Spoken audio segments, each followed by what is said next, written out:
ನೀವು ಕೇಳಿರುವ ಗಾದೆ ಮಾತು ಓದು ಒಕ್ಕಾಲು ಬುದ್ಧಿ ಮುಕ್ಕಾಲು. ಈ ಗಾದೆಯು ಓದುವುದರ ಮಹತ್ವವನ್ನು ಕಡಿಮೆ ಮಾಡದೆ ಬುದ್ಧಿ ಮತ್ತು ವಿವೇಚನೆಯ ಪಾತ್ರವು ಜೀವನದಲ್ಲಿ ಹೆಚ್ಚು ಮುಖ್ಯವಾದುದು ಎಂಬುದನ್ನು ತಿಳಿಸುತ್ತದೆ. ಇದರ ವಿಸ್ತರಣೆಯನ್ನು ಈ ರೀತಿ ಮಾಡಬಹುದು. ಓದು ಒಕ್ಕಾಲು. ಓದು ಜ್ಞಾನದ ಬಾಗಿಲು. ಓದುವು ಮನುಷ್ಯನಿಗೆ ಜ್ಞಾನದ ಬಾಗಿಲನ್ನು ತೆರೆಯುತ್ತದೆ. ಪುಸ್ತಕಗಳು, ಲೇಖನಗಳು ಮತ್ತು ಇತರ ಬರಹಗಳ ಮೂಲಕ ನಾವು ಹೊಸ ವಿಷಯಗಳನ್ನು ಕಲಿಯಬಹುದು, ಬೇರೆ ಬೇರೆ ಸಂಸ್ಕೃತಿಗಳನ್ನು ಅರ್ಥಮಾಡಿಕೊಳ್ಳಬಹುದು ಮತ್ತು ಜಗತ್ತಿನ ಬಗ್ಗೆ ನಮ್ಮ ತಿಳುವಳಿಕೆಯನ್ನು ವಿಸ್ತರಿಸಿಕೊಳ್ಳಬಹುದು. ಅಡಿಪಾಯವಿದ್ದಂತೆ ಓದುವುದು ಒಂದು ರೀತಿಯ ಅಡಿಪಾಯದಂತೆ. ಇದು ನಮ್ಮ ಚಿಂತನೆಗೆ, ಕಲ್ಪನೆಗೆ ಮತ್ತು ವಿಶ್ಲೇಷಣಾ ಸಾಮರ್ಥ್ಯಕ್ಕೆ ಒಂದು ಬಲವಾದ ತಳಹದಿಯನ್ನು ಒದಗಿಸುತ್ತದೆ. ಭಾಷಾ ಸಾಮರ್ಥ್ಯ ವೃದ್ಧಿ. ಓದುವುದರಿಂದ ನಮ್ಮ ಭಾಷಾ ಸಾಮರ್ಥ್ಯ ಹೆಚ್ಚಾಗುತ್ತದೆ.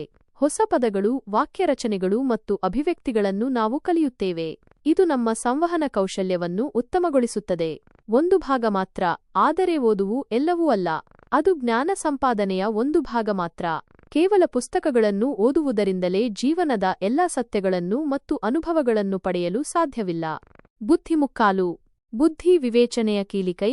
ಬುದ್ಧಿ ಎಂದರೆ ಕೇವಲ ಜ್ಞಾನವಲ್ಲ, ಅದು ವಿವೇಚನೆ. ಓದಿದ ಜ್ಞಾನವನ್ನು ಸರಿಯಾದ ಸಮಯದಲ್ಲಿ, ಸರಿಯಾದ ರೀತಿಯಲ್ಲಿ ಹೇಗೆ ಬಳಸಬೇಕು ಎಂಬುದನ್ನು ಬುದ್ಧಿ ತಿಳಿಸುತ್ತದೆ. ಅನುಭವದ ಪಾಠ. ಜೀವನದಲ್ಲಿ ಕೇವಲ ಓದಿನಿಂದ ಪಡೆದ ಜ್ಞಾನ ಸಾಕಾಗುವುದಿಲ್ಲ. ಸ್ವಂತ ಅನುಭವಗಳು, ಇತರರ ಅನುಭವಗಳು ಮತ್ತು ಪರಿಸ್ಥಿತಿಯನ್ನು ಅರ್ಥಮಾಡಿಕೊಳ್ಳುವ ಬುದ್ಧಿಮತ್ತೆ ಬಹಳ ಮುಖ್ಯ. ನಿರ್ಧಾರ ಕೈಗೊಳ್ಳುವ ಶಕ್ತಿ. ಬುದ್ಧಿಯು ನಮಗೆ ಸರಿಯಾದ ನಿರ್ಧಾರಗಳನ್ನು ತೆಗೆದುಕೊಳ್ಳಲು ಸಹಾಯ ಮಾಡುತ್ತದೆ. ಯಾವುದು ಸರಿ, ಯಾವುದು ತಪ್ಪು, ಯಾವುದನ್ನು ಮಾಡಬೇಕು ಮತ್ತು ಯಾವುದನ್ನು ಬಿಡಬೇಕು ಎಂಬ ವಿವೇಚನೆಯನ್ನು ನೀಡುತ್ತದೆ. ಹೆಚ್ಚಿನ ಪ್ರಾಮುಖ್ಯತೆ. ಬುದ್ಧಿಯು ಓದಿನಿಂದ ಪಡೆದ ಜ್ಞಾನಕ್ಕಿಂತ ಹೆಚ್ಚು ಮುಖ್ಯವಾದುದು, ಏಕೆಂದರೆ ಬುದ್ಧಿಯಿಲ್ಲದ ಜ್ಞಾನವು ಪ್ರಯೋಜನಕ್ಕೆ ಬಾರದು. ಬುದ್ಧಿಯು ಜ್ಞಾನಕ್ಕೆ ಒಂದು ದಿಕ್ಕನ್ನು ನೀಡುತ್ತದೆ ಮತ್ತು ಅದನ್ನು ಸದುಪಯೋಗಪಡಿಸಿಕೊಳ್ಳಲು ಸಹಾಯ ಮಾಡುತ್ತದೆ. ಸಾರಾಂಶ. ಈ ಗಾದೆಯು ಓದುವುದರ ಮಹತ್ವವನ್ನು ಅಲ್ಲಗಳೆಯುವುದಿಲ್ಲ. ಓದುವುದು ಜ್ಞಾನವನ್ನು ಪಡೆಯಲು ಒಂದು ಮುಖ್ಯವಾದ ಸಾಧನ. ಆದರೆ ಆ ಜ್ಞಾನವನ್ನು ಜೀವನದಲ್ಲಿ ಅಳವಡಿಸಿಕೊಳ್ಳಲು, ಸರಿಯಾದ ನಿರ್ಧಾರಗಳನ್ನು ತೆಗೆದುಕೊಳ್ಳಲು ಮತ್ತು ಯಶಸ್ವಿಯಾಗಲು ಬುದ್ಧಿ ಮತ್ತು ವಿವೇಚನೆಯೇ ಮುಖ್ಯ ಪಾತ್ರವನ್ನು ವಹಿಸುತ್ತದೆ. ಓದು ಕೇವಲ ಒಂದು ಭಾಗವಾದರೆ, ಬುದ್ಧಿಯು ಅದರ 3 ಪಟ್ಟು ಹೆಚ್ಚು ಮಹತ್ವವನ್ನು ಹೊಂದಿದೆ.